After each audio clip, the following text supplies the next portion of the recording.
Good morning, students. Today, our topic is plant maintenance module. Plant maintenance module का मैंने आप लोगों को एक नोट्स शेयर किया हुआ है और आज हम उसके बारे में डिस्कस करते हैं थोड़ा, क्योंकि ये काफ़ी इम्पॉर्टेंट टॉपिक है एग्ज़ाम के पॉइंट ऑफ व्यू से। तो इसको समझना आप लोगों के लिए बहुत इम्पॉर्टेंट है। अगर कुछ भी डाउट आता है तो आप लोग मैसेज करके पूछ सकते हैं। आप सभी के पास मेरा मोबाइल नंबर है। तो हम लोग स्टार्ट करते हैं। क्या होता है प्लांट मेंटेनेंस मॉड्यूल? ईआरपी आप लोग पढ़ चुके हैं और उसमें प्लांट मेंटेनेंस मॉड्यूल का अभी तक हमने डिस्कस नहीं किया था। तो प्लांट मेंटेनेंस, प्लांट मीन्स आप लोग क्या समझते हैं? प्लांट सुनते हैं तो प्लांट कैसी क्या होता है एक्चुअल में? सबसे पहले प्लांट होता क्या है हम देख लेते हैं। प्लांट क्या होता है, जैसे कि कोई एक ऐसा प्लेस, हम अपने कॉलेज को प्लांट नहीं बोल सकते हैं। एक ऐसा प्लेस जहाँ पर किसका यूज़ हो, मशीन्स का यूज़ हो, ह्यूज और बड़े बड़े मशीन्स के थ्रू जहाँ पर वर्किंग किया जाता हो, तो उस प्लेस को हम कहेंगे प्लांट। अब प्लांट को मेंटेनेंस मॉड्यूल होता है कि अगर किस जगह पे मशीन्स का यूज़ किया जा रहा है तो वो उस जगह कहलाएगा, प्लांट कहलाता है। और मशीन्स को केयर करना, उनका मेंटेनेंस करना भी बहुत ज़रूरी होता है अगर हमको प्रॉपर आउटपुट चाहिए तो उस मशीन्स को केयर करना, टाइम टाइम पे उस पर ऑयलिंग ग्रीसिंग करना, ये आपका कहलाता है प्लांट मेंटेनेंस मॉड्यूल। मतलब plant means nothing, that is machine, और मशीन का मेंटेनेंस करना that is plant maintenance module. ठीक है, अब हम आगे देखेंगे। Plant maintenance module provide an integrated solutions for supporting the operational needs of an enterprise wide system. ठीक है, this module include a ensure family of products covering all except of plant और equipment maintenance. Equipment maintenance होता है जो हमारा machine है, तो equipment मतलब होगा मशीन के अंदर जितने भी छोटे छोटे पार्ट्स हैं उनका भी मेंटेनेंस करना, प्लांट मेंटेनेंस करना कहलाता है। इसमें हम बेसिकली जो मॉड्यूल्स होते हैं, 5 मॉड्यूल्स हमको पढ़ना है और इन 5 मॉड्यूल्स को हमको एक्सप्लेन करना है कि इसका मतलब क्या होता है।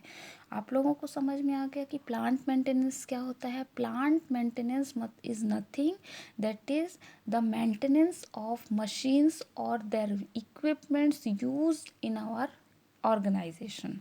क्लियर? अब हम मॉड्यूल्स कौन कौन से होते हैं ये देखेंगे। सबसे फर्स्ट मॉड्यूल होता है preventive maintenance control. Preventive maintenance control that means कि होता है it provides planning, scheduling and control, equipment lubrication, replacement, safety inspection.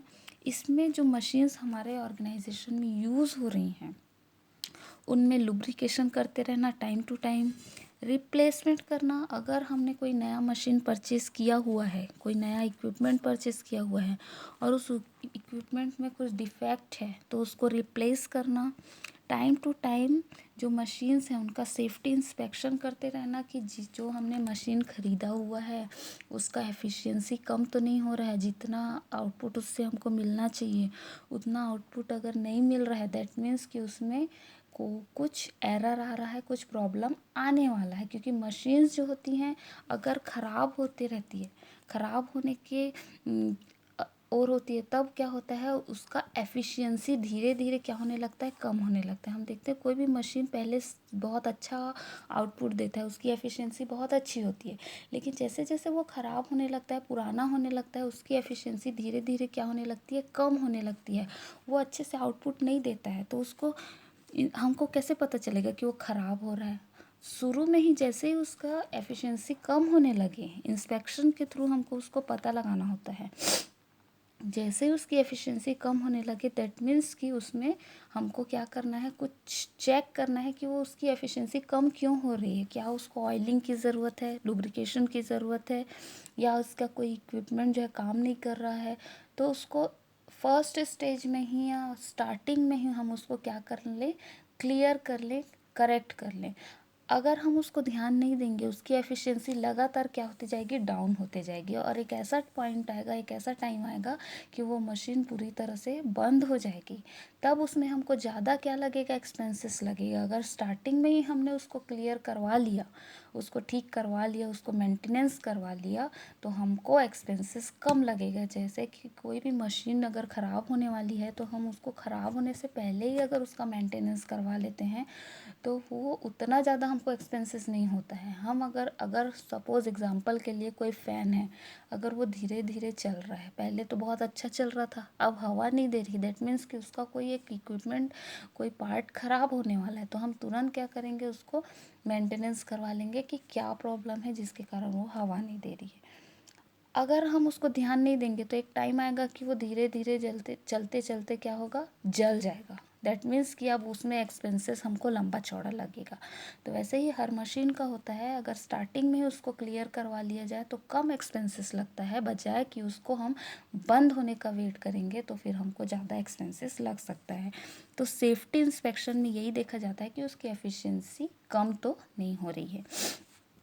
Trekking hours of operation भी देखना बहुत ज़रूरी है। ये हमको उसकी एफिशिएंसी के बारे में बताता है कि उसको काम करने में कितना टाइम लगता है। पहले हो सकता है जब नया था तो उसको 1 घंटे में वो बहुत थाउजेंड्स ऑफ प्रोडक्ट्स को बनाता था। अब उसका एफिशिएंसी कम होने लगा, दैट मीन्स कि वो अब उसी प्रोडक्ट को बनाने में 2 घंटे का टाइम ले रहे हैं। तो उसका आवर्स ऑफ ऑपरेशन कैसा है, यूनिट ऑफ प्रोडक्शन कैसा है, फ्यूल का कंजम्पशन कैसा है। अगर फ्यूल का कंजम्पशन ज़्यादा, और पुरानी मशीन जो है वो फ्यूल का कंजम्पशन ज़्यादा करती है, दैट मीन्स कि उसकी एफिशिएंसी कम होती जा रही है, कुछ पार्ट उसका ख़राब होने लगा है। तो ये सब चीज़ देखा जाता है कि उसको कैसे हम जान पाएँ कि उस मशीन में या इक्विपमेंट में क्या खराबी है। तो ये होता है सबसे प्रिवेंटिव मतलब उस प्रिवेंटिव मेंटेनेंस कंट्रोल में क्या किया जाता है, किसी मशीन के ख़राब होने से पहले ही उसको जज करना और उसको करेक्ट करना, प्रिवेंट करना किसी बड़े एक्सपेंसेस से। तो पहला आपका ये क्या है, मॉड्यूल है। सेकेंड मॉड्यूल हम देखेंगे इक्विपमेंट ट्रैकिंग। इक्विपमेंट ट्रैकिंग क्या होता है, इक्विपमेंट मतलब होता है किसी मशीन का एक छोटा सा पार्ट। तो each piece of equipment is defined by its model and serial number. Equipment को ट्रैक करने के लिए क्या होगा, अगर किसी इक्विपमेंट को हम चाहते हैं कि ट्रैक करें, तो हमारे ऑर्गेनाइजेशन में एक ही टाइप के बहुत सारे इक्विपमेंट्स हैं। तो सारे इक्विपमेंट को एक प्रॉपर, एक यूनिक मॉडल और एक यूनिक सीरियल नंबर क्या होना चाहिए, मिल जाना चाहिए। जैसे कि वैसे जनरली हम कोई भी इक्विपमेंट परचेस करते हैं तो उसमें देखोगे एक यूनिक उसका नंबर होता है। मतलब हमारे पास अगर more than 1 pieces of equipments हैं तो सारे पीसेस ऑफ इक्विपमेंट्स का क्या होता है, यूनिक नंबर होता है। जैसे कि हर बाइक का अगर सेम मॉडल के हैं तो उनका एक चेसिस नंबर होता है। वैसे ही हर इक्विपमेंट का क्या होना चाहिए, एक मॉडल और एक सीरियल नंबर होना चाहिए, जिसके थ्रू उसको इजीली क्या किया जा सके, आइडेंटिफाई किया जा सके। एक ही तरह के अगर हमारे पास 100 इक्विपमेंट्स हैं और उस 100 इक्विपमेंट में अगर किसी एक इक्विपमेंट में प्रॉब्लम है, दैट मीन्स कि उसको उस यूनिक आईडी से क्या किया जाए, आइडेंटिफाई किया जा सके, ताकि हम उसको इजीली क्या कर सकें, उन 100 में से पहचान सकें कि कौन सा वाला ख़राब है। तो इक्विपमेंट को ट्रैक करना तभी पॉसिबल हो पाएगा जब उसका एक यूनिक मॉडल और सीरियल नंबर होगा।